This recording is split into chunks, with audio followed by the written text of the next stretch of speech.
Hello पिला माने जो माने आमर +2 सेकेंड इयर पिला अछंती एवं किछि दिन मध्य +2 रो बोर्ड परीक्षा देवा को जाउचंती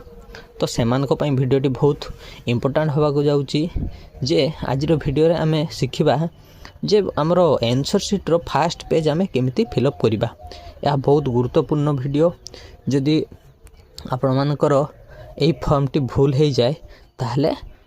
खाता चेकिंग रे बहुत असुविधा हबो एवं रिजल्ट मध्ये न बाहरी पारे। तेणु आमे वीडियोटी को संपूर्ण देखिबा एवं केमिति खाता फिलअप करा जिवो ताहा आमे देखिबा। तो एठी जो फास्ट जो देखि परथो पिला माने लिखा हिची annual/instant examination देखि साइड रे कोन कर हिची ना 20 दुटा बॉक्स दिया हिची। तमे कोन करिवो तमे एनुअल परीक्षा दोचो तेणु एनुअल ऊपर ठीक करिवो तापर कोन करिवो ना ए जो बॉक्स लिखा अछि सेठी कोन लिखिबो 2026 बुझि पालो। तापर अच्छी तुम देखि पार्थो कौन लिखाई ना क्वेश्चन सेट लिखा अच्छी। तो ये जो क्वेश्चन सेट टी तुम कौटू पाइब यहाँ तुम जिते बड़े तुमको क्वेश्चन पेपर दिज्व से तुम सेट मेंशन हो तुम से सेट पाइब एवं से सेट को ये लिख धर जो जड़े बी सेट पाई से कौन कर लिख बी सेट। तापर कौन कर ना तुम मैंने ये लिख डेट कौन डेट तुम एग्जाम अच्छी तो सेटा कौन फॉर्मेट दिखाई डे मंथ ईयर फॉर्मेट रे दिया जाइए। धर जो तुम 18 रु एग्जाम स्टार्ट होची तेणु तुम कौन कर 18 पकेब माने डे जगार 18 मंथ जगार कौन कर फेब्रुआरी 02 एवं ईयर जगार कौन कर 2026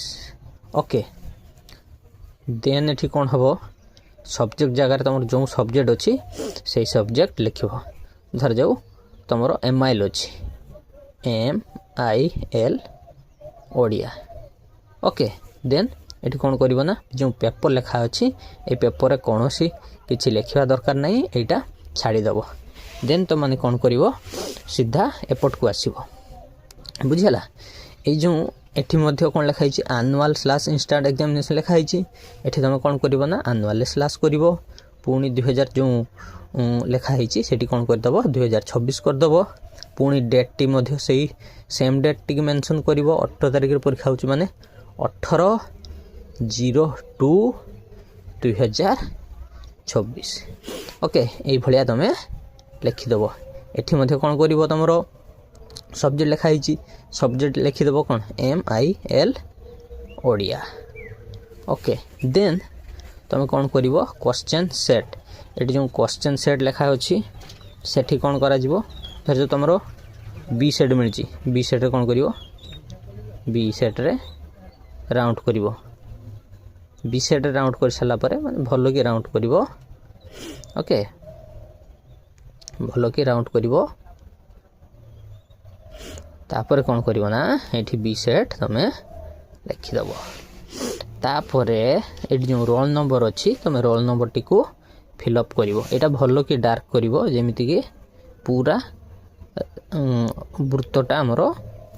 डार्क हो जिवो एवं सब बड़े कौन करिवो ना ब्लैक पेन यूज करिवो। तापर कौन करिवो ना जो रोल नंबर धर जो रोल नंबर गुटे अच्छी रोल नंबर टी को तुम कौन करिवो ना तुम दिया जाइथो धर जो सपोज 1 2 5 देइथिबो तापर एठी तुम देखिबो तुम जो एडमिट कार्ड तो पाई सरचो एडमिट कार्ड देखिबो धर जाऊ कौन थिबो ना AX थिबो तापर ए भला तुमरो एई फॉर्मेट रे रोल नंबर टी लिखा हिथबो तुम कौन करिवो भलो भाबरे एटा ध्यान सहित पूर्ण करिवो। धर जो एई रोल नंबर टी तुम लिखा हिची एठी कौन कर हिची 1 लिखा हिची ता माने कौन करिवो 1 तळको तुम डार्क करिवो ओके 1 तळको डार्क कल भल कि डार्क करदेल। तापर कौन करिवो ना तापर एठी कौन लिखाई 2 लिखाई 2 लिखाई ता माने तुम एई कॉलम रो 2 रे फिलअप करिवो एठी को आसीबनी एई कॉलम रो 2 रे फिलअप करिवो 2 को डार्क करदव। डार्क कर सारिवो भल कि डार्क करिवो सावधानतार सहित डार्क करिवो जदि टिके लेट मध्य होची किसी व्यस्त होबार नहीं भल कि डार्क करदेव। तापर धर जो 5 लिखाई 5 माने कौन एई कॉलम रो 5 कोठी अछि खोजिवो 5 5 5 5 हला एठी तेणु तुम 5 को मध्य कौन करिवो ना भल कि डार्क करी दब बुझला कथा भल कि डार्क करी दब तापर कौन करिवो ना एटी जो ए एक्स अच्छी बुझला कथा ए एक्स तमाने यही घरे कौटी ए एक्स लिखाई एठी लिखाई तेणु तुम ए को मध्य कौन करिवो डार्क करीदब देन ये जो एक्स लिखाई ए घरे कौन लिखाई एक्स तुम ए एक्स को एठी डार्क करीदब देन 5 6 7 खूब सहजर सहित 5 जगह 5 को डार्क करिवो तापर कौन लिखाई ए घरे 6 लिखाई तामाने 6 जगह तुम या भल कि डार्क करदब गोल बुलेदब देन ये 7 लिखाई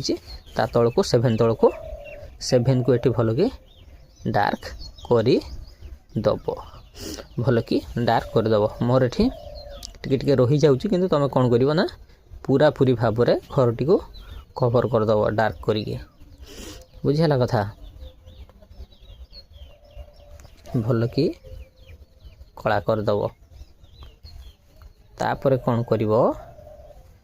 ना ये जो रजिस्ट्रेशन नंबर लिखाई तुम जो रजिस्ट्रेशन नंबर लिखाई रजिस्ट्रेशन कार्ड पाई से रजिस्ट्रेशन नंबर रे तुम धर जाऊ जहाँ नंबर लिखाई से तुम कौन करिवो ताकू भल कि फिलअप करदब बुझला कथा तापर एठी तुम कौन करिवो आउ किछि करिवा दरकार नहीं बुझला कथा सब्जेक्ट कोड सेटा आमर इनविजिलेटर जे अच्छे से फिलअप करेंगे तुम तुम काम है एतिकी काम करिवो एवं बहुत सावधानतार सहित करिवो।